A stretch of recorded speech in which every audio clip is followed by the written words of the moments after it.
My name is Robert, and after a long and rewarding 35-year career at a respected engineering company, I was finally looking forward to my long-awaited retirement. With just one more year of work ahead of me, my mind was full of dreams and plans for the future. I planned to spend my days in a cabin by the lake, enjoying the tranquility, dedicating myself to my fishing hobby, and spending more time with my family. I was determined to end my career with pride and dignity, as a way to honor all the years of hard work and achievements I had achieved over the decades. However, this prospect of a peaceful and honorable exit was brutally interrupted when the company was acquired by new management. With this change came a new boss, David, a young man who, although full of energy, was notoriously arrogant and devoid of any respect for the company's history and legacy. David, in his impetuous pursuit of efficiency and innovation, firmly believed that only youth could bring about the changes he deemed necessary. He saw older employees as obstacles to be removed, relics of an era he wanted to leave behind. I vividly remember the day I was summoned to David's office. The atmosphere was tense, and I could feel a foreboding uncertainty in the air. He greeted me with a fake smile, a gesture that failed to mask the coldness and condescension in his eyes. "Robert," he began, his words dripping with an insufferable arrogance. "We are restructuring the company and, unfortunately, I don't see a place for you in this new model." His words were a sentence, filled with a coldness that cut like a sharp blade. He continued, "Your experience is admirable, but we need new ideas and young energy to move forward." Every word was a blow, a betrayal of my commitment and dedication to the company I helped build. The impact of his words was devastating. I was being dismissed as if all the years of service, all the sleepless nights, and all the goals achieved meant nothing. My mind refused to accept the reality unfolding before me. I remember looking around the office, seeing the hard-earned trophies and certificates of achievement, now seeming insignificant and obsolete in the face of David's new order. Every achievement of mine seemed to disintegrate into thin air. Every memory of hard work and dedication turned into ashes of a past he wanted to erase. At that moment, the room seemed to close in around me, the walls closing in, making the air heavy and difficult to breathe. David, with his calculated indifference, continued to speak, but his words became a distant noise in my ears. My mind was busy processing the reality of being treated like a nuisance, dead weight to be eliminated.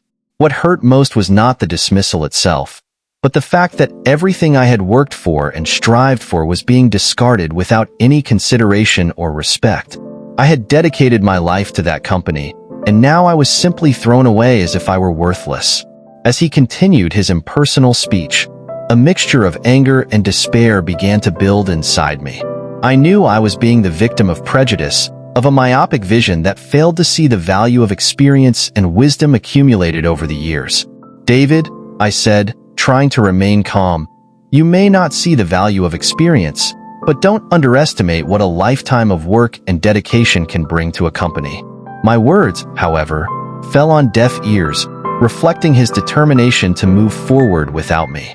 As I left the office that day, I carried with me not only a box of personal belongings, but also a crushing weight of disillusionment and betrayal. I felt empty, as if an essential part of who I was had been ripped away from me. What should have been a final year of celebration and reflection on a successful career turned into a nightmare of uncertainty and pain. I was adrift, not knowing how to find a new path after having dedicated so much time and energy to a company that, in the end, rejected me in such a cruel and unfair way. My departure from the company was quick and painful, a process that left deep marks on my heart and soul. Goodbyes that should have been filled with gratitude and happy memories were replaced by bitter resentment and a sense of abandonment.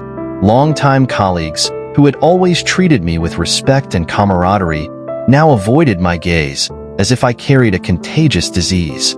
There was a palpable fear in the air, probably fearing that association with me might put them in the crosshairs of David, their ruthless new boss. The environment that had once been a haven of friendship and collaboration now felt like a minefield of distrust and fear.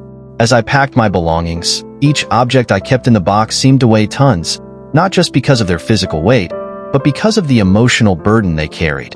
Every pin, every document, Every photo was a reminder of a time when my work was valued and respected.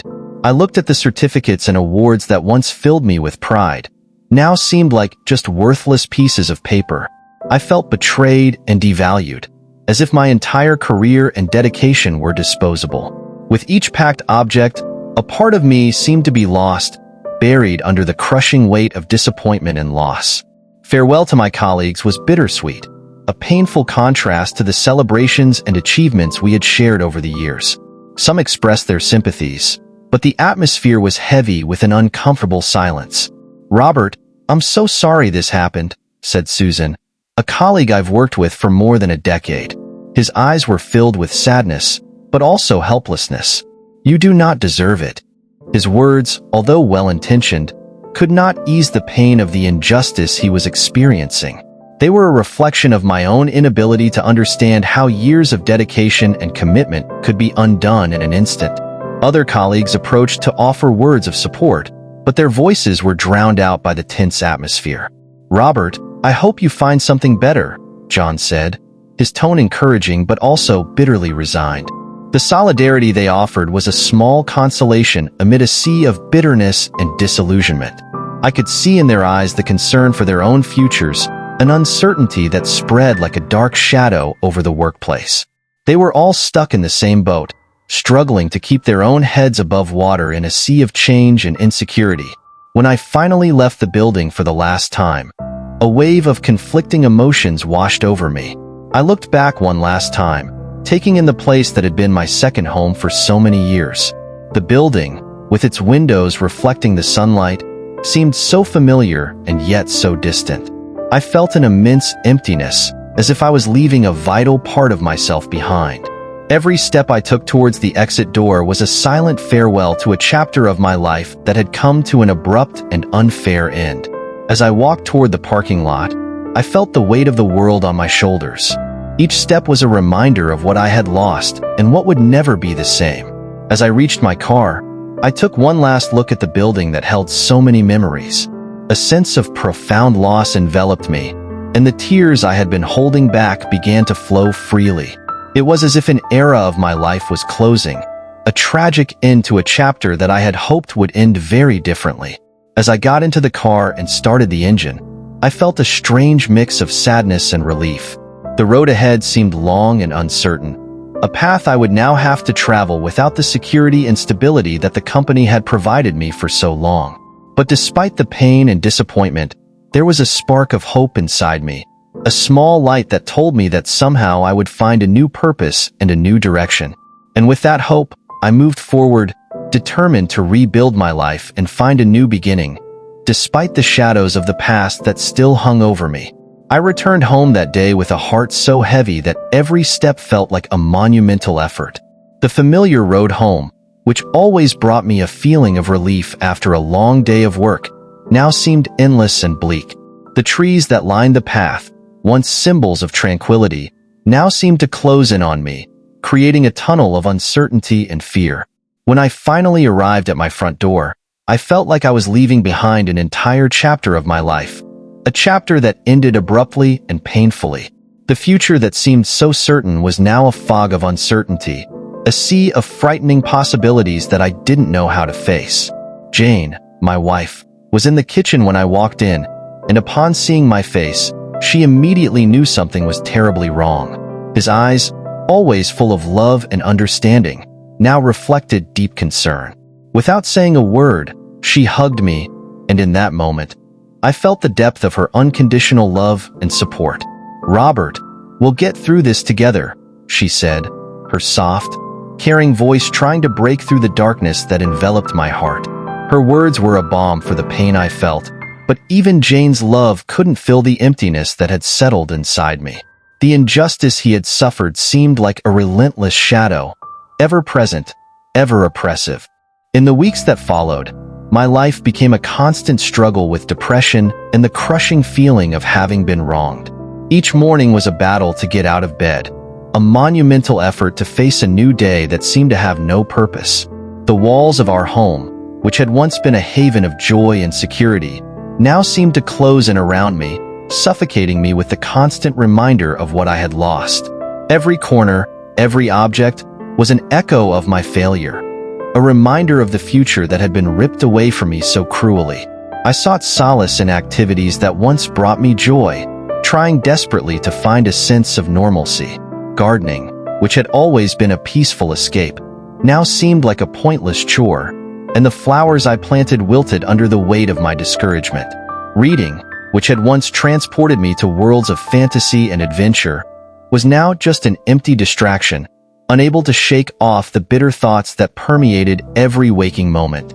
Each page turned, each plant cared for, was a failed attempt to fill the void that dominated my chest, a gap that seemed to grow every day. At night, when darkness took over the house, the loneliness and sadness intensified. I would lie awake, tossing and turning, thoughts of how my career had ended prematurely tormenting me incessantly. Jane, in her infinite kindness, tried to comfort me, but I knew the battle was mine to face. The silence of the night was interrupted only by the sound of my heavy sighs, and every minute that passed seemed like an eternity of pain and despair. It was as if a part of me had been ripped away, leaving a void I didn't know how to fill, a void that threatened to swallow everything I was and everything I hoped to be. Months later, while I was still struggling to find a new purpose amid the sea of uncertainty that my dismissal had caused, surprising news reached my ears. David, the same man who had dismissed me in such a cold and disrespectful manner, had been fired for mismanagement and inappropriate behavior. The news spread quickly through the company's old corridors and through the mouths of colleagues, each detail more scandalous than the last. I learned that he had been publicly humiliated, a precipitous fall from his arrogant position of power, which he held with blind, dismissive confidence. "Robert, did you hear about David?" Jane asked, her voice filled with quiet satisfaction. She had just heard the news from a friend who still worked at the company. "It seems that fate has its ways of righting injustices," she said, with a tone of contentment that she couldn't hide. His expression was a mixture of relief and justice, as if a cosmic balance had finally been achieved. Jane, who had always been a source of support and encouragement, knew how much I had suffered and saw this news as a small victory in the midst of the storm. David was always known for his arrogance and his disregard for older employees, firmly believing that only youth could bring the innovation he deemed necessary. He implemented drastic changes without regard for the human impact or the value of experience accumulated over the years. His aggressive and disrespectful management not only alienated many loyal employees, but also created a toxic and unsustainable work environment. His downfall, therefore, did not come as a surprise to many of his colleagues, who had already felt the negative impact of his authoritarian leadership. When I heard about David's dismissal, I couldn't help but feel a strange mixture of satisfaction and sadness. Satisfaction that, in a way, justice had been served, and a man who had caused so much suffering was finally facing the consequences of his actions. It was a reminder that even though things may seem unfair in the moment, truth and justice have a way of prevailing eventually. But I also felt sadness because I remembered that, despite everything, I too had once been the victim of a distorted and unfair vision, a vision that prioritized youth and disregarded experience and commitment. David's fate served as a powerful reminder that arrogance and disrespect come at a high cost. His downfall was not only a personal victory for me, but also a lesson for all those who believe that a person's worth can be measured only by his age or by conforming to the standards of superficial innovation. Amidst the satisfaction of his dismissal, I felt an unexpected compassion for him, recognizing that, despite his flaws, he was also a victim of his own limited and prejudiced vision. Perhaps, like me, he now had to face the harsh reality of rebuilding his life after a public failure. The turnaround in David's life brought me a certain comfort, a feeling that the universe had somehow rebalanced the scales of justice. It gave me strength to continue my own recovery journey and to look to the future with a new perspective. Although the path ahead was still uncertain, I knew I had the ability to overcome any challenge, and that the value of experience and dedication should never be underestimated. David's fall was a catalyst for my own renewal, a sign that no matter the circumstances, there is always hope for a new beginning and a fairer, brighter future. One day, while shopping at the local supermarket, I was surprised by an encounter I never imagined would happen. I was concentrating on choosing fresh fruit when I looked up, I saw David, the man responsible for one of the most difficult phases of my life. He was visibly different, a shadow of his former arrogance. His once haughty and confident appearance had been replaced by a haggard and desolate expression. His shoulders were hunched as if carrying the weight of the world, and his eyes, once full of self-sufficiency, were now shadowed by a deep weariness. Our eyes met for a tense moment, and to my surprise, David didn't look away. Instead, he came toward me, his steps hesitant and his face visibly worried. "Robert," he said, his voice carrying a tone I'd never heard before, a mix of regret and vulnerability. "We need to talk." I was surprised by his direct approach and the change in his attitude, but something in the look in his eyes convinced me to give him the chance to explain. With a nod, I agreed to hear what he had to say. We headed to a nearby cafe, a small, cozy place where the aroma of fresh coffee filled the air. We sat at a table in the corner, away from the crowds, and David began to tell his story. His eyes avoided mine, fixated on the steam rising from his coffee cup. "I've made a lot of mistakes," he admitted, his voice cracking with regret. "I was arrogant and blind, thinking I knew everything. I fired you because I thought you needed a change, but now I see that I was completely wrong." His words were sincere, and for the first time, I saw a man who was truly sorry for his actions. David continued, his voice shaking with the emotion he fought to contain. He talked about the arrogance that blinded him to the value of the people around him, especially those, like me, who had dedicated their lives to the company. "I thought youth was the answer to everything," he said, his voice barely above a whisper. "But now I see that I was unfair, that I disregarded the wisdom and experience you brought. My dismissal made me reflect on everything I did and how I treated people." Every word he spoke was a brick removed from the wall of arrogance he had built around himself, revealing a vulnerability I never thought he possessed. As he spoke, I could see the sincerity in his eyes and hear the weight of guilt in his voice. He was not there to justify his actions, but to acknowledge the mistakes he made and the devastating impact they had on the lives of the people he affected. "I'm sorry, Robert," he said, looking me straight in the eye for the first time since we sat down. "I know nothing can change what I did, but I want you to know that I deeply regret it and that I'm trying to be a better person." His words were a silent plea for forgiveness, an attempt to find redemption in the midst of the darkness he himself created. I was silent for a moment, absorbing everything he had said. He felt a mixture of compassion and sadness, recognizing the depth of his transformation. It wasn't easy for him to admit his mistakes and seek forgiveness, especially after everything that had happened. "David," I said finally, my voice calm but firm, "I believe we can all learn from our mistakes and that everyone deserves a second chance. The important thing is what you do from now on." His words, although difficult to hear, showed a human and remorseful side that I hadn't seen before. Our unexpected meeting turned into an in-depth conversation about repentance, learning, and the search for a new beginning. David, the man who had once represented a source of pain and disillusionment, now stood before me as a broken figure, trying to rebuild his life. I realized that, like him, I was also on a journey of recovery, and that perhaps our crossed paths had something to teach us both. I left the cafe with a sense of relief, knowing that, despite everything, life offers us opportunities to learn, grow, and, perhaps, find redemption. David continued, his voice shaking with emotion and eyes that couldn't meet mine for a long time. It was as if every word he was about to say was a weight he was finally willing to lift. "Robert, I wanted to apologize," he began, his voice breaking as if he were holding back tears that refused to fall. "I was extremely unfair to you. My arrogance blinded me to the value you brought to the company and the people around you. I couldn't see beyond my own narrow vision of efficiency and innovation." As he spoke, I could see the pain and regret written across his face. David looked like a broken man, struggling to find the right words to express the depth of his guilt. "I lost everything I built because of my own stupidity and prejudice," he continued, his voice now a barely audible whisper. "I believed that knowing everything was enough, that youth was the answer to all problems. But I was wrong, terribly wrong. His words were not just an apology, but a profound confession from someone who had been brought down by the consequences of his own actions. His words were a blow, not of pain, but of deep empathy. I felt a strange mixture of relief and compassion when I heard him.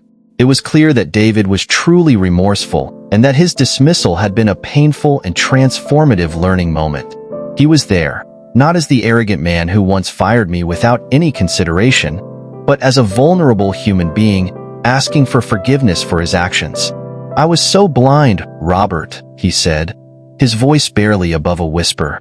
"I thought I was doing the right thing, but I was just feeding my own ego and insecurities." As he spoke, my mind went back to that day I was fired, the feeling of betrayal and pain that accompanied the bitter farewell. But now, before me, stood a man who had recognized his mistakes and was trying to make peace with the past. "David, I appreciate your sincerity," I replied. My voice was soft but firm. "It was difficult for me and my family. It was a hard and unexpected blow, but I believe we can all learn from our mistakes. The important thing is that you are trying to change and improve. Everyone deserves a second chance when they truly repent and seek redemption."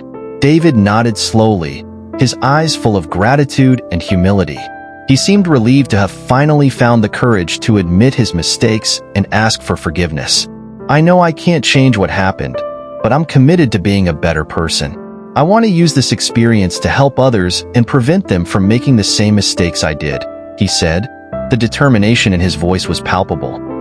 His words showed that he was on a path of self-discovery and change, a path that was leading him to a deeper understanding of himself and his actions. As he continued to talk about his new purpose and his intention to make a difference, I felt a weight being lifted off my shoulders. The anger and resentment I had carried for so long began to dissipate, replaced by a sense of peace and acceptance. I realized that although I couldn't change the past, I could choose how to respond to the present and the future. And in that moment, I chose to forgive David and move on, leaving behind the pain and injustice that had once defined me. It was an important step towards my own healing and building a new chapter in my life. Our unexpected encounter at the supermarket turned into a moment of healing and reconciliation. David, the man who once represented a source of pain and disillusionment, was now a symbol of redemption and change. And I, who had been a victim of his arrogance and prejudice, found in myself the strength to forgive and move on. I left that cafe with a renewed sense of hope and purpose, ready to face the future with a fresh perspective and an open heart to the possibilities it could bring. After our coffee date, where David revealed his regret and offered a sincere apology, I found myself reflecting deeply on everything that had happened over the past few months. It was as if a new perspective was opening before me, a window to see life in a different light. I realized that although the experience of being fired was devastating and caused immense pain, it also forced me to stop and reevaluate my path. I had been pushed out of my comfort zone, forced to face uncomfortable truths about how I defined my worth and purpose. It was a necessary shock, which led me to question and rediscover what really mattered in life. I began to understand that throughout my career, I had allowed my work to become the center of my identity. The role I played in the company was, for me, more than a job. It was a measure of my worth and usefulness. However, with the loss of that role, I was forced to find a new purpose beyond the office walls. I came to realize that life is full of ups and downs, and that every challenge we face is an opportunity for growth and learning. I began to see that the true richness of life is not just in professional success, but in the relationships and experiences we build along the way. I turned my attention to the things that really mattered: my family, my friends, and my own well-being. Jane and I began to enjoy the little moments together more, valuing the simplicity and joy of being together. The quiet dinners, walks in the park, and fireside chats became treasures I had neglected in the frenzy of work. I realized that these moments were the true pillars of happiness, and I started dedicating more time and energy to cultivating these connections. Our relationship has strengthened and blossomed in ways I never could have imagined. Additionally, I began to get involved in community activities, something I had always admired but never had time to truly explore. I found a new passion in using my experience and skills to help others, participating in youth mentoring programs, and contributing to local development projects. What initially began as a way to fill the void left by job loss ended up becoming a new source of fulfillment and joy. I have found that helping others not only enriches their lives, but also brings a deep sense of purpose and satisfaction to my own life.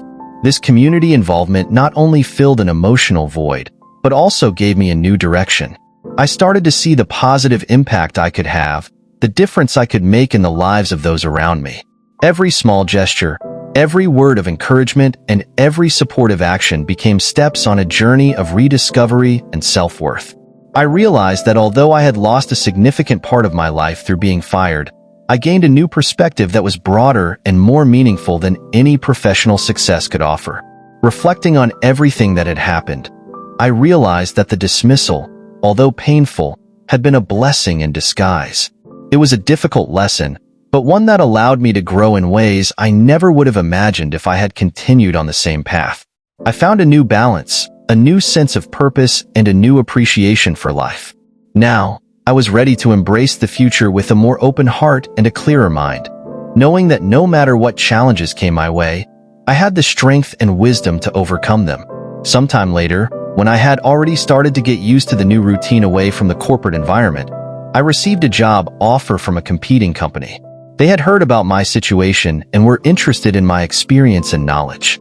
The call came on an ordinary day, transforming a quiet afternoon into a moment of unexpected excitement. The proposal was not only interesting but also challenging, promising a role that perfectly aligned with my skills while offering opportunities to innovate and grow.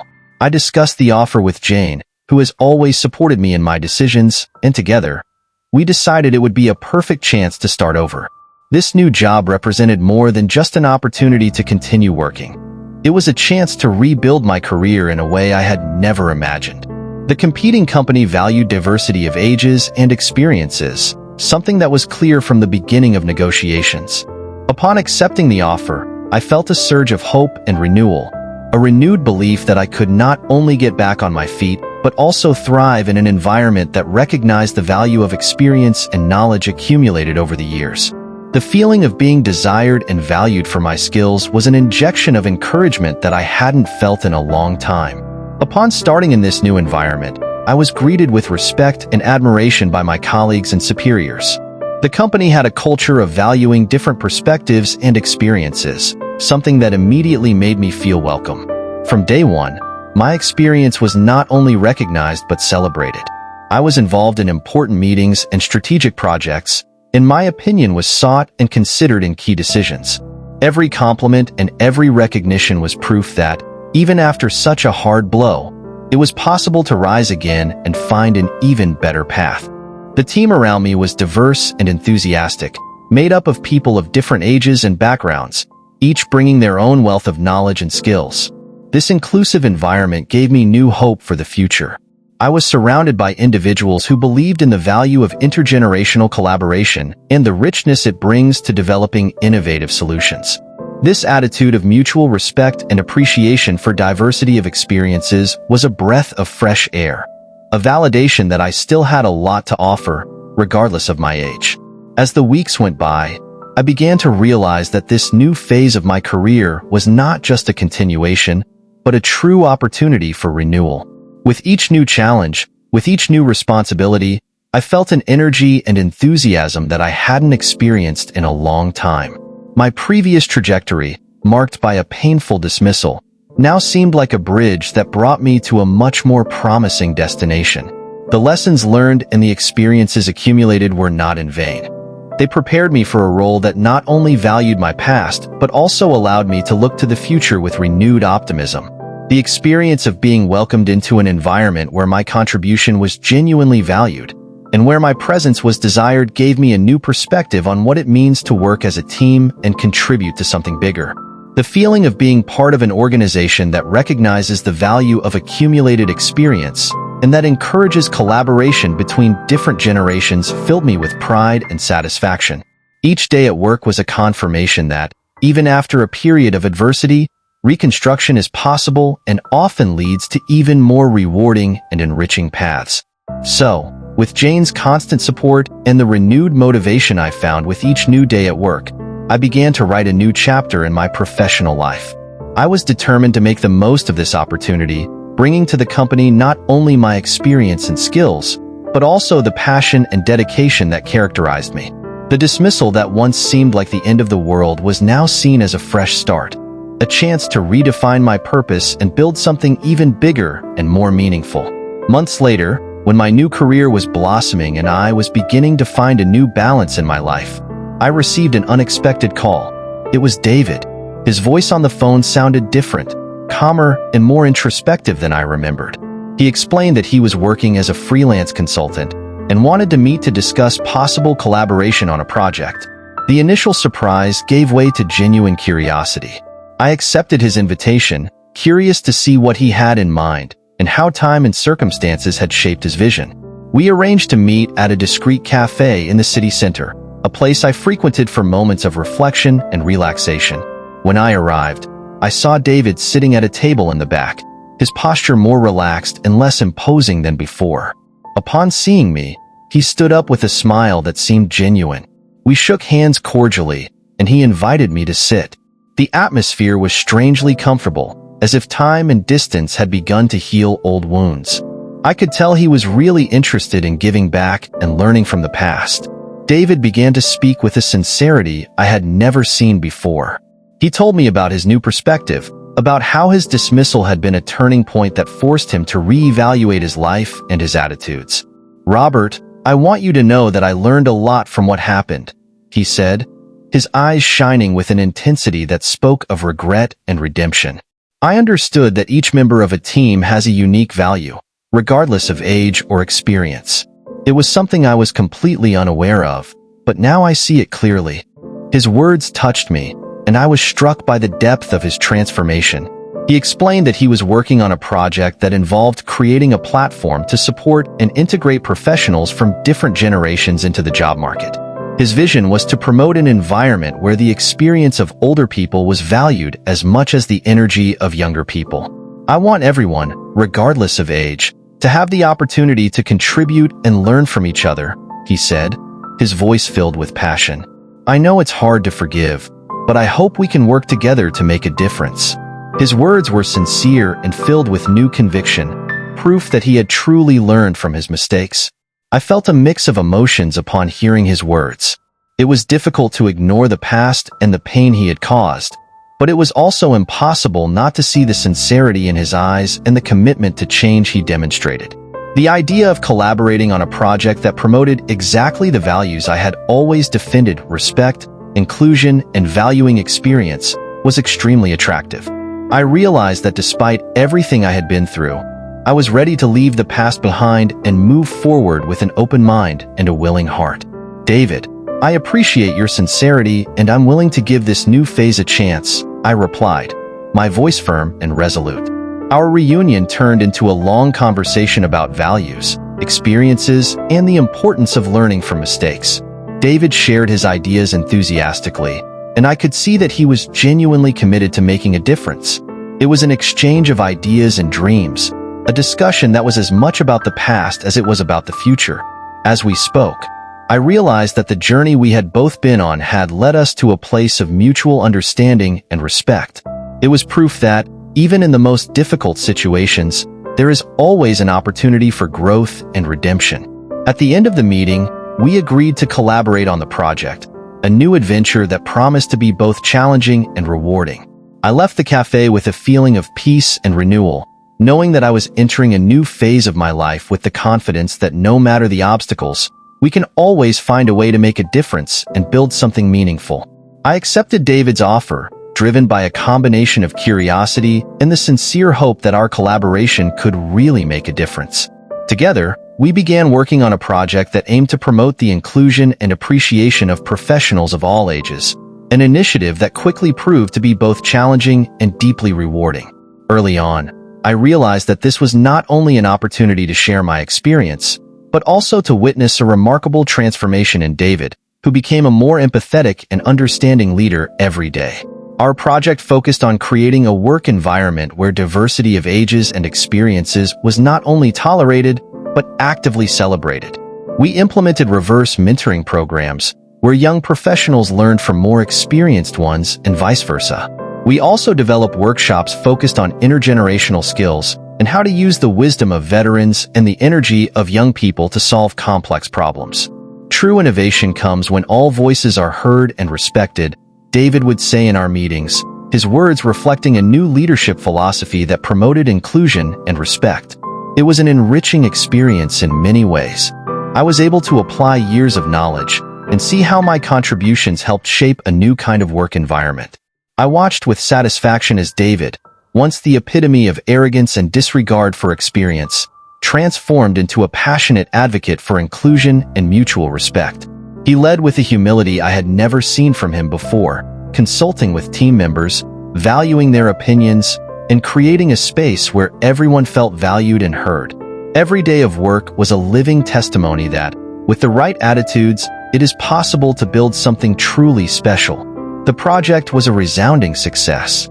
The company saw a significant increase in employee satisfaction and productivity, and our inclusion model was adopted by other organizations looking to foster a more diverse and welcoming environment. We have become an example of how diversity and mutual respect can lead to incredible results, not only in terms of organizational performance, but also in building a healthier and more sustainable work culture. Seeing the fruits of our labor gave me a deep sense of fulfillment and hope for the future. My life, which had once been shattered by a devastating injustice, was now filled with new purpose and fulfillment. The relationship with David, which began with deep animosity and distrust, grew into a fruitful collaboration and, eventually, a friendship based on mutual respect. He became a confidant and an ally, someone I could count on both in times of challenge and in times of achievement. The bitter past has been left behind, replaced by a new era of cooperation and personal growth. And so, from a bitter experience, a new beginning was born, full of hope, learning, and the promise of a brighter and more inclusive future for all. The project that was initially just a chance to rebuild my career became a mission to create a positive and lasting impact. The journey I began with hesitation and uncertainty was now a source of pride and satisfaction. Each challenge overcome, each success achieved, was proof that, regardless of adversity, there is always the possibility of redemption and renewal. The future now appeared full of possibilities. There was a renewed sense of purpose and an unshakable confidence that together we could continue to build something that made a difference. With David by my side, not as an adversary but as a committed friend and colleague, I felt the best was yet to come. What began as an attempt to overcome an injustice turned into a journey of discovery and growth that showed me that, with the right spirit and an open mind, any challenge can be turned into an opportunity to create something extraordinary.